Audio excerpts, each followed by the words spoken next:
We focus on this cells. Okay?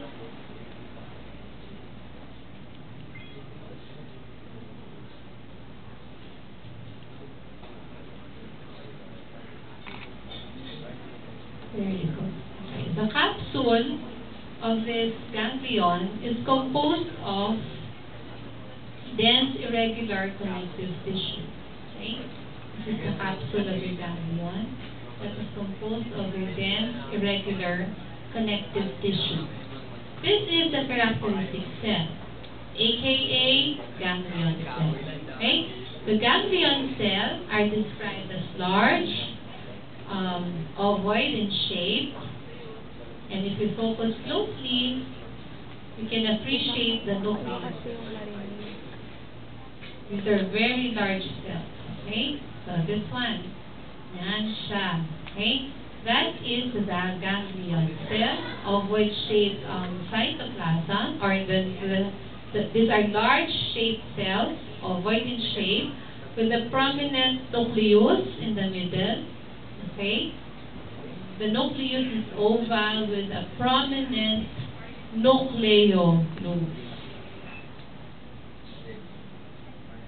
The cytoplasm again is basophilic, and it is described with plenty of nucleus bodies or granules. Again, that will indicate an active protein synthesis. If you have a basophilic cytoplasm with plenty of your nucleus granules. And then last, please look at this. You have an inner capsule, this one, and an outer capsule cell, this one.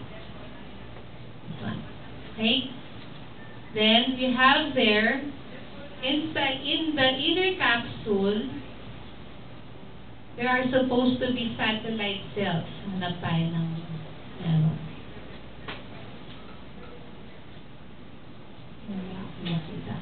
The outer capsule is composed of your fibroblasts. This one. You see this? The outer capsule delimits the ganglion cells, the whole cell, outside the outside this perineural space. So this one is the perineural space. So again, this one is the inner capsule. This one, yeah. This one is the outer capsule, and this is your perineural space. Okay? So class, yung mga red dots na yan, these are the nucleus of your fibroblast. Ito class, yan. This is another inner capsule, and then on the left is your perineural space, and this one is your outer capsule. Okay? I think wala na tayong time. So, next week,